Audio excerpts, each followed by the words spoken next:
Assalamualaikum warahmatullahi wabarakatuh.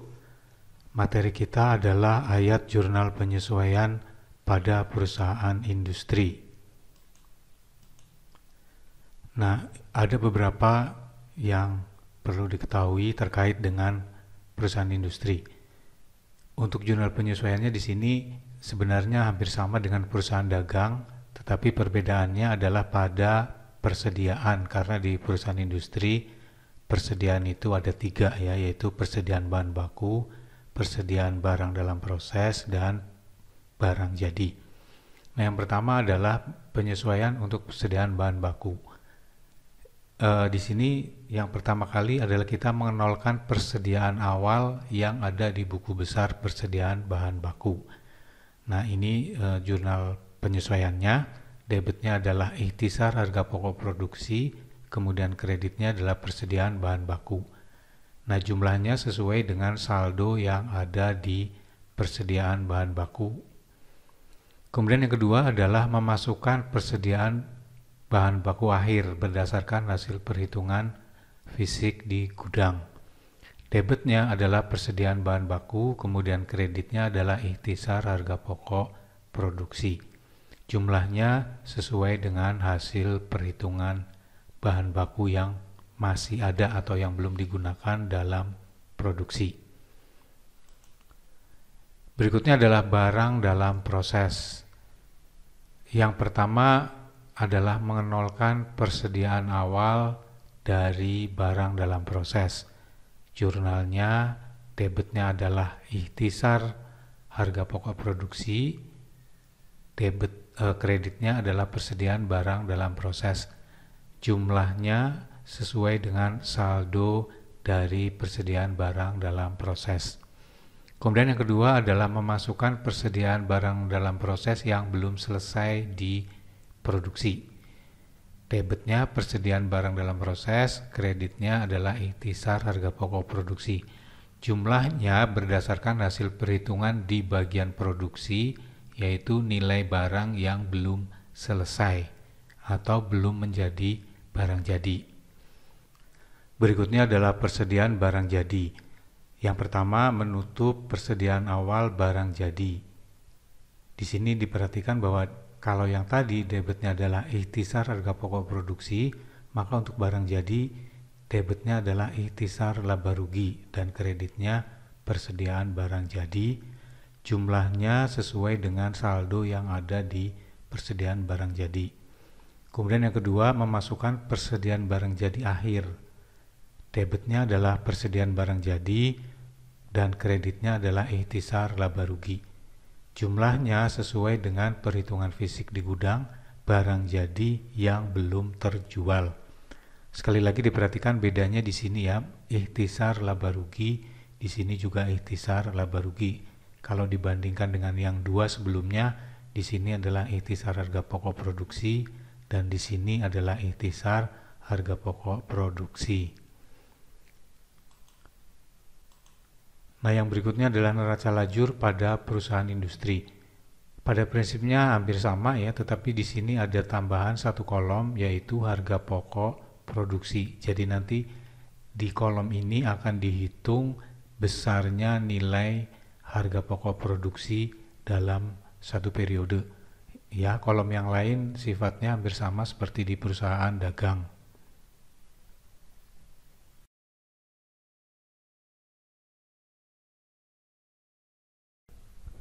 Nah, untuk pembuatan neraca lajur, di sini kita sudah punya data neraca saldo pada PT Nikita ya. Ini format dari neraca lajur, kita sudah punya kolom neraca saldo, AJP dan seterusnya. Kemudian di sini kita juga sudah punya data dari saldo-saldo rekening atau perkiraan yang ada di PT Nikita pada tanggal 31 Desember 2011. Nah, di sini adalah saldonya. Ya, kita lihat ke bawah. Debit dan kredit sudah sama. Kemudian untuk ayat jurnal penyesuaiannya di sini kita sudah punya datanya ada 6 ya, mulai dari penyusutan gedung, penyusutan mesin dan seterusnya. Nah, kita mulai dari AJP yang pertama. Penyusutan gedung 10% per tahun ya. Kita lihat di sini nilai gedung 150.000, maka penyusutannya adalah 0,1 kali 150.000 ya, atau 15.000. Nah, angka ini nanti dibagi ke 3 bagian dengan perbandingan seperti ini. Berarti yang ini 5/10 kali 15.000, yang ini 3/10 kali 15.000, yang ini 2/10 kali 15.000. Nah, data ini nanti kita masukkan ke kolom AJP. Di sini kita lihat kolom AJP, akumulasi penyusutan gedung, kredit, ya, kita tambahkan juga di sebelah kredit untuk penyusutan yang baru yaitu 15.000. Nah, ini yang nomor 1. Ya, ini keterangannya adalah AJP yang nomor 1. Kemudian pembagiannya untuk bagian pabrik 7.500. Nanti kita lihat di sini akumulasi atau biaya ya, biaya depresiasi pabrik ya. 7.500 di debit. Ini yang nomor 1A. Kemudian bagian penjualan 4.500 kita masukkan ke depresiasi bagian penjualan. Ini yang 1B. Kemudian yang bagian administrasi 3.000 kita masukkan juga ke depresiasi bagian administrasi yaitu 3.000. Ya. Nah, ini adalah 1C. Jadi pendistribusiannya seperti itu ya, yaitu 15.000 nomor 1 dibagi ke 3 tempat. Bagian pabrik, kemudian bagian penjualan, dan bagian administrasi. Kemudian yang berikutnya adalah penyusutan mesin 5% per tahun. Kita lihat di sini nilai mesinnya ya 750.000. Berarti di sini sama dengan 5% ya, 0,05 kali 750.000. 37.500 seluruhnya masuk ke bagian pabrik. Kita lihat lagi di sini, maka akumulasi penyusutan mesinnya ditambah 37.500 atau dikreditkan. Ini nomor 2. Kemudian masuk ke bagian pabrik seluruhnya. Biaya depresiasi bagian pabrik 7.500 kita tambah dengan 37.500. Ya, kemudian keterangannya ini yang nomor 2. Jadi ini adalah gabungan 1A dan nomor 2. Kemudian berikutnya penyusutan kendaraan 10% per tahun. Kita lihat nilai kendaraannya adalah 80.000. Berarti di sini sama dengan 0,1 kali 80.000. Kemudian dibagi ya, 3/10 ini masuk ke pabrik, kemudian 5/10 masuk ke penjualan, kemudian 2/10 masuk ke administrasi. Ya, ini yang nomor 3. Totalnya 8.000. Nah, kita lihat di sini akumulasi penyusutan kendaraan berarti dikredit nanti 8.000. Ini yang nomor 3. Kemudian pembagiannya 2.400 ke pabrik. Kita lihat di sini depresiasi pabrik ya ditambah dengan 2.400.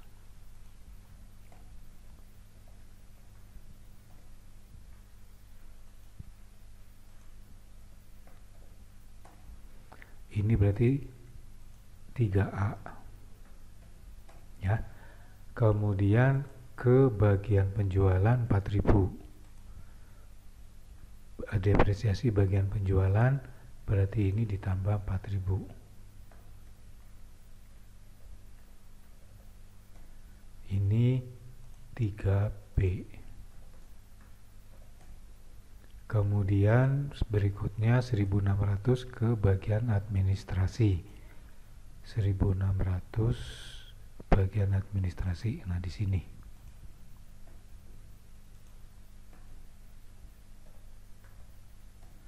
Berarti ini dengan nomor 3C.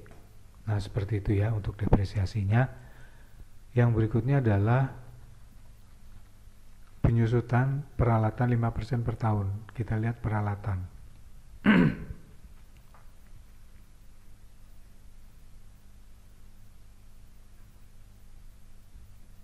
25.000 berarti sama dengan 0,05 dikali 25.000. 1,250 seluruhnya ke bagian penjualan. Kita lihat di sini biaya akumulasinya kita tambahin sebesar 1,250. Ya, dikredit 4. Kemudian bagian penjualan, nah ini ditambah 1,250. Ini adalah yang nomor 4. Ya, semuanya masuk ke bagian penjualan.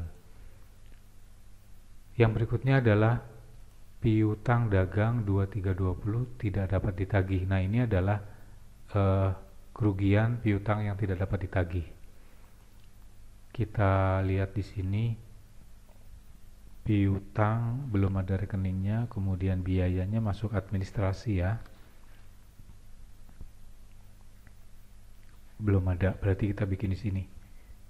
Cadangan kerugian piutang. Nah, ini kredit ya, kredit 2320, ini nomor 5. Kemudian di sini biaya kerugian piutang, debitnya ya 2320, ini nomor 5. Kemudian untuk persediaan akhir, nah ini ya persediaan akhir nomor 6, bahan baku persediaannya 243. Kita lihat di sini persediaan bahan baku ini ya. Kita masukkan, kita keluarkan dulu yang ini. Ini debit berarti nanti dikredit di sini. Ini yang nomor 6 A. Kemudian kita masukkan saldo akhirnya yaitu 243. Ini yang nomor 6 A. Ya, 243 betul. Nah, ini debitnya nanti lawannya masuk ke ikhtisar harga pokok produksi ya untuk bahan baku. Maka di sini kita buat ikhtisar harga pokok produksi. Nah, jumlahnya dibalik, berarti yang tadi di kredit 197 taruh di debit, kemudian yang 243 taruh di kredit. Ya, ini dibalik. 197 di sini, ini yang 243. Ini nomor 6A sama ini juga nomor 6A. Seperti itu ya. Nah, berikutnya untuk barang dalam proses 20.000. Ini kita lihat barang dalam proses ini ya, 15.000 ini debit kita keluarkan, jadi ditaruh di kredit nomor 6B. Kemudian 20.000 saldo akhir kita masukkan ke sebelah debit. Nah, ini juga sama, nanti masuknya atau lawannya adalah ikhtisar harga pokok produksi.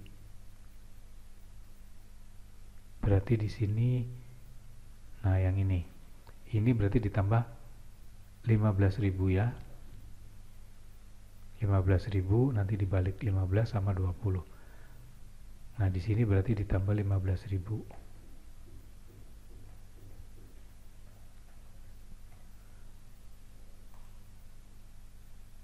Ini 6B. Kemudian ini nanti ditambah 20.000. Ini 6A dan 6B. Kemudian yang terakhir barang jadi 257. Kita lihat di sini barang jadi. Persediaan barang jadi 285 kita kredit ya, ini debit dinolkan 285.000. Kemudian saldo akhirnya 257. Ini yang 6C. Nah, untuk 6C dia tidak masuk ke ikhtisar harga pokok produksi, tapi masuknya ke ikhtisar laba rugi ya. Jadi khusus untuk persediaan akhir masuknya ke sini. Berarti ini kita balik 257 285. Berarti di sini yang 285, ini yang 257. Ini nomor 6C. 6C. Ya, seperti itu. Sudah tidak ada lagi. Nah, kita tinggal jumlahkan untuk memeriksa kesesuaiannya.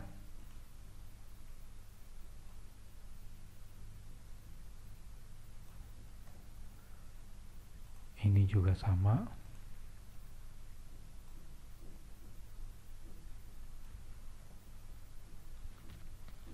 Sudah seimbang ya.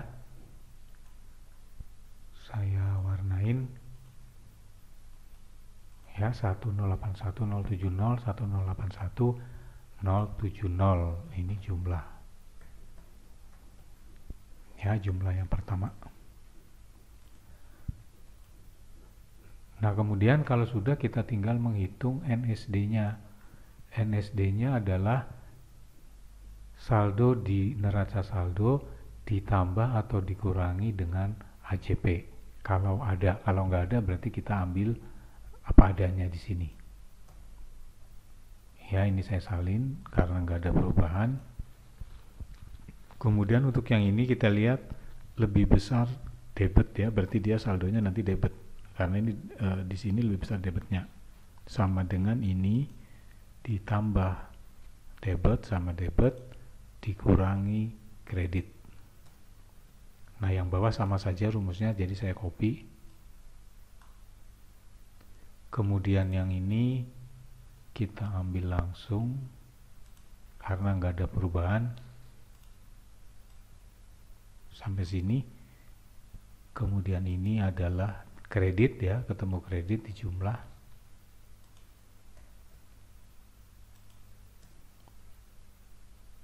Yang ini sama. Ini bisa kita copy.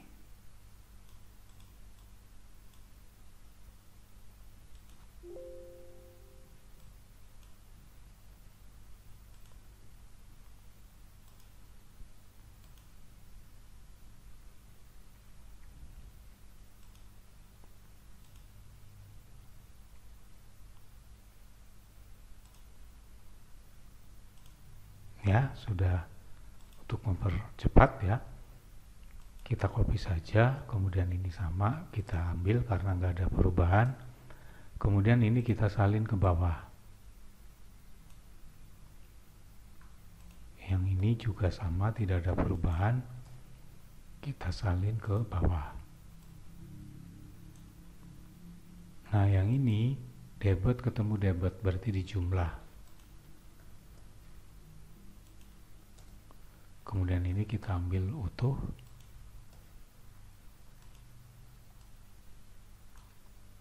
Ini di jumlah debit dan debit.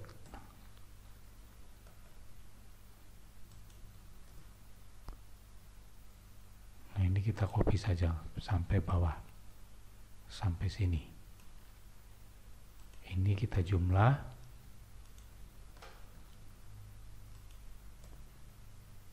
Ini diambil apa adanya. Kita copy sampai sini. Kemudian untuk yang di bawah, ini karena depannya nggak ada, di neraca saldo masih kosong, berarti kita ambil aja perubahannya sini. Kredit ya kita taruh di kredit, nanti yang debit kita taruh di debit. Nah kalau ini berarti diselisih ya, debit dikurangi kredit. Ini lebih besar kredit ya, maka dia bersaldo kredit nanti. Sama saja yang besar dikurangi dengan yang kecil. Kemudian yang ini lebih besar debit, maka nanti saldonya debit. Jadi yang besar dikurangi yang kecil. Kemudian kita jumlah. Ini kita jumlah untuk memeriksa kesesuaian jumlahnya.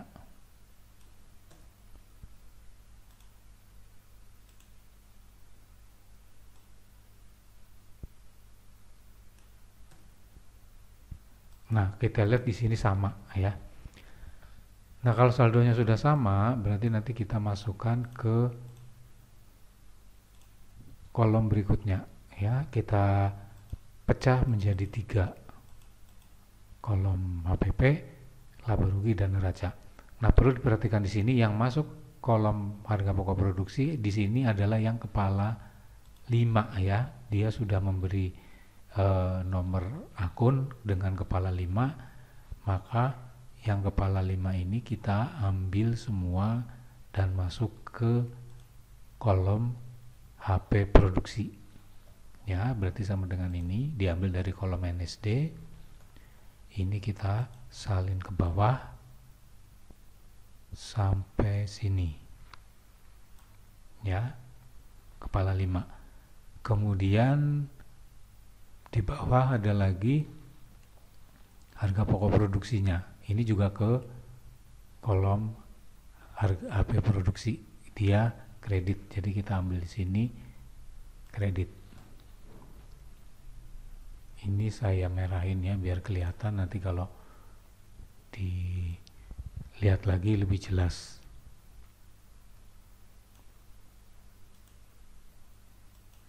Ini yang masuk ke HP produksi sama ini. Nah, kemudian ini kita jumlah.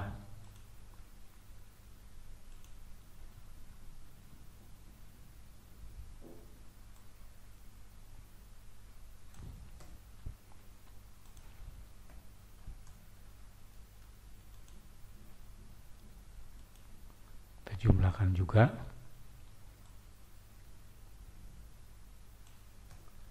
Nah, di sini ada perbedaan. Selisihnya itu adalah nilai harga pokok produksi dalam satu periode. Nah, ini kita ambil yang besar dikurangi yang kecil, nanti taruh di bagian yang kecil.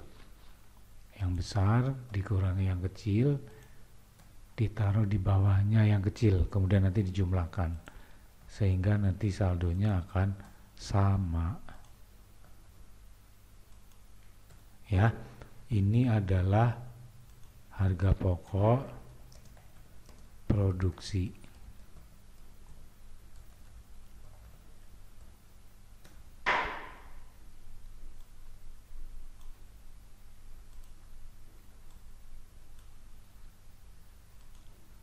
Nah, kemudian yang berikutnya adalah yang masuk ke laba rugi. Yang masuk ke laba rugi adalah pendapatan dan biaya. Ini ya, pendapatan berasal dari penjualan. Biru ya, saya kasih biru, dia dikredit sini. Kemudian yang kepala 6.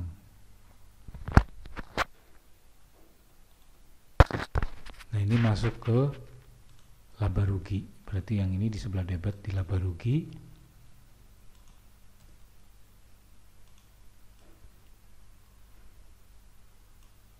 Kemudian ada lagi yang ini. Biaya kerugian piutang, ini juga masuknya ke sini.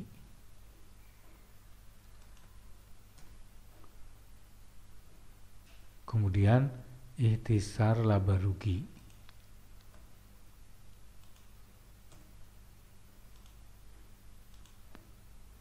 Kemudian ini kita jumlah lagi.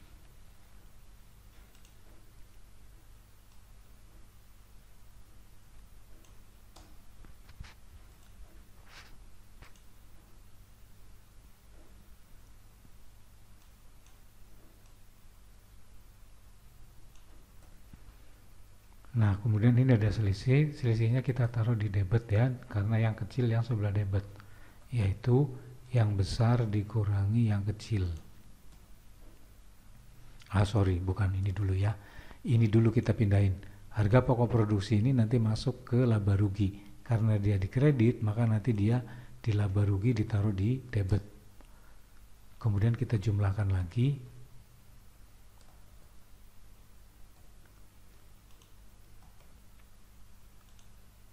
Nah, baru selisihnya di sini ya. Yang besar dikurangi yang kecil. Kemudian ditaruh di sebelah yang kecil. Nah, ini adalah laba.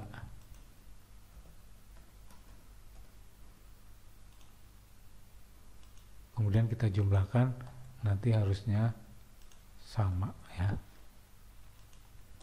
Nah, seperti ini udah sama.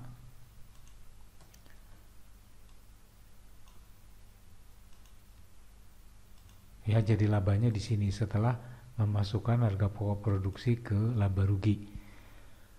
Nah, yang berikutnya adalah yang bagian neraca. Di sini yang masih hitam ya, yang masih hitam ini masuk ke neraca. Kita salin saja sampai sini.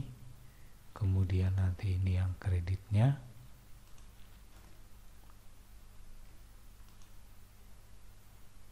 Nah, ini kita copy saja ya, karena sama. Ya, sama. Kemudian ini 80, 40, kemudian ini 25, 11, 25. Nah, kemudian di sini sama masih. Nah, yang ini kita copy ke bawah. Ya, ini di bawah udah biru, berarti udah masuk ke laba rugi. Jadi kita tidak masukkan lagi ke sini. Ini merah juga sudah diambil. Masih ada yang hitam satu lagi. Nah, yang ini dia kredit. Nah, ini udah masuk semua ya. Yang hitam udah nggak ada. Baru kita jumlahkan.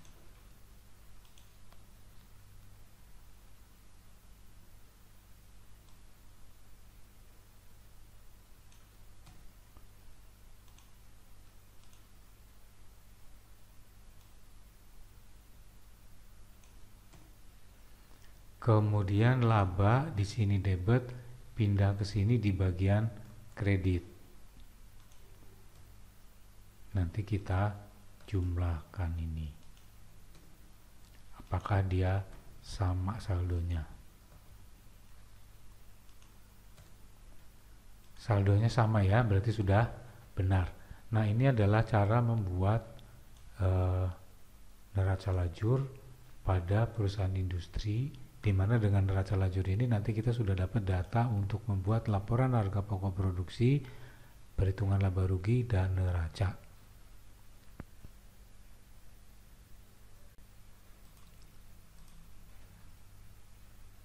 Nah, tahap berikutnya adalah membuat jurnal penyesuaian ini ke buku besar ya, ke jurnal, maaf ya. Jadi nanti setelah kita membuat neraca lajur, maka ayat jurnal ini, data-data jurnal penyesuaian ini dibuatkan ayat jurnalnya di jurnal umum. Nah, di sini saya sudah punya format jurnal umumnya. Ini saya pakai nomor 1 saja sesuai dengan urutan dari AJP-nya. Yang pertama adalah penyusutan gedung 15.000, berarti nanti di sini sesuai dengan masuknya ya, yaitu biaya depresiasi pabrik, debitnya ya sini. Kemudian yang kedua depresiasi penjualan.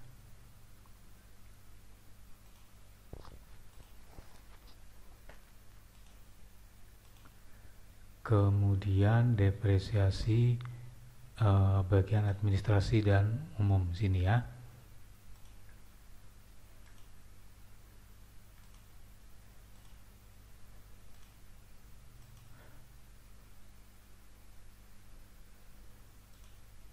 Kemudian kreditnya adalah akumulasi penyusutan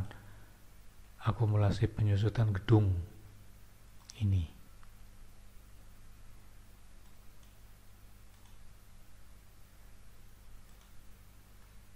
Ini agak masuk ke dalam kredit. Kemudian jumlahnya kita tinggal ambil di sini 15. Ini berarti kredit 15.000. Yang ini adalah angka ini ya, pabrik, penjualan dan administrasi.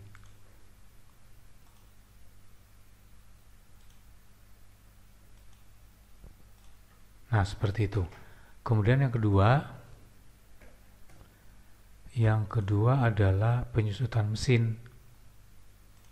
Semuanya masuk ke pabrik. Berarti di sini depresiasi pabrik. Kemudian kreditnya adalah biaya penyusutan atau biaya depresiasi. Kreditnya adalah akumulasi penyusutan mesin.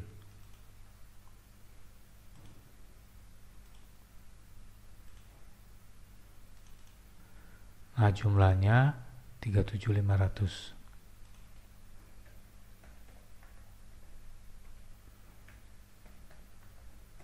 Ya, seperti itu. Kemudian yang ketiga, penyusutan kendaraan. Berarti ini nanti dibagi ya, sama seperti yang atas. Nah, ini saya copy aja yang atas.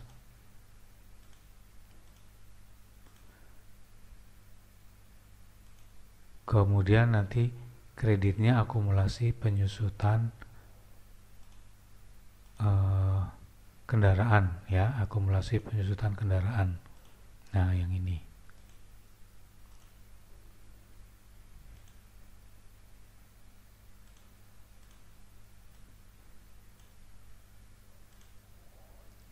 Nah, jumlahnya totalnya 8.000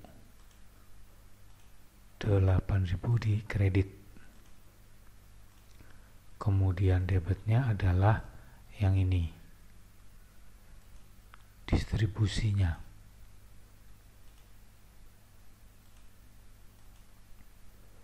Kemudian yang keempat, penyusutan alat, seluruhnya bagian penjualan. Berarti depresiasi bagian penjualan. Kemudian akumulasi penyusutan alat.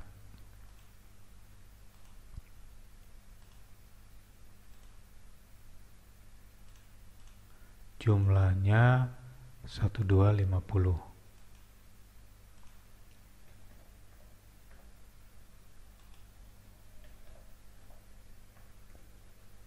Yang kelima, piutang ditaksir tidak dapat ditagih. Nah, itu yang ini ya, yang di bawah yang kita tambahin. Ini ya, cadangannya ini nanti kredit.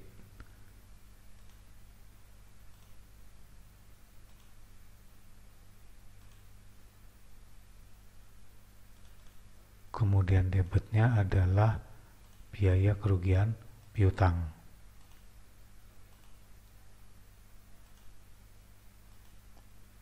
Jumlahnya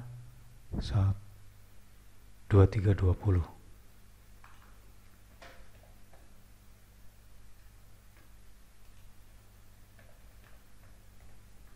Kemudian yang keenam,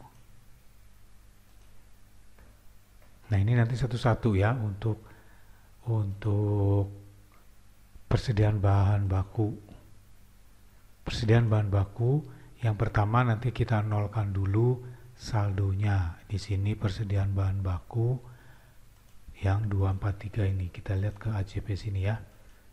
Nah, kita buang dulu yang saldo awalnya atau kita nolkan 197. berarti dia dikredit di sini.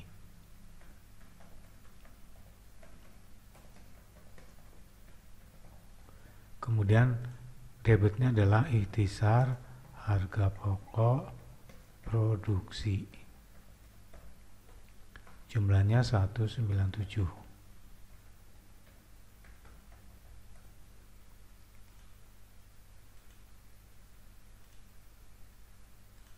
Nah, ini yang menutup saldo awal. Ya. Nah, berikutnya memasukkan saldo akhir. Ini tinggal dibalik. Copy.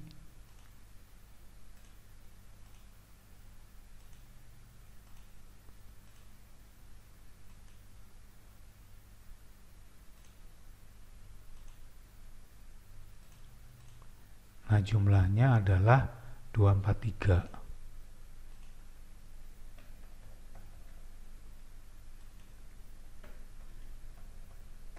Nah, keterangannya memasukkan saldo akhir. Ya, nomor 6 bagian A. Kemudian 6B. 6B sama, tapi ini untuk persediaan barang dalam proses ya. Jadi ini sama, saya copy saja.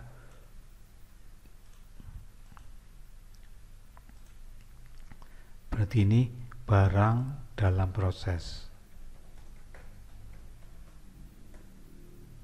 Ini menutup saldo awal, kemudian nanti di sini juga barang dalam proses.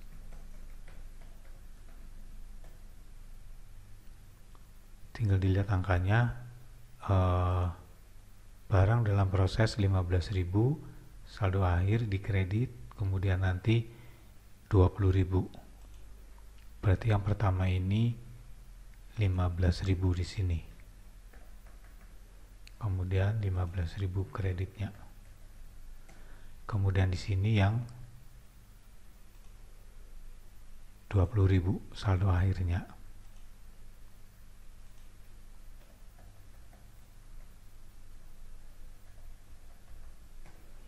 Ya, ini yang 6B, kemudian 6C. Ini adalah mengeluarkan saldo awal dari barang jadi ya, yang 285, AJP-nya dikredit 285. Berarti di sini persediaan barang jadi kredit ya 285. Kemudian debitnya adalah ikhtisar laba rugi. Jadi beda dengan yang di atas.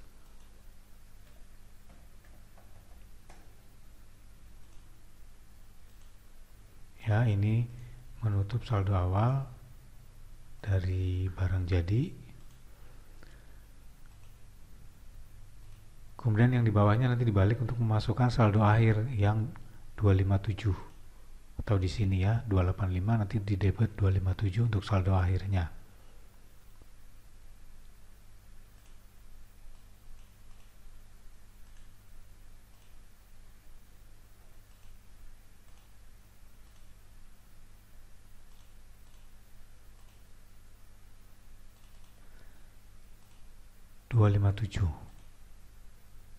Ya.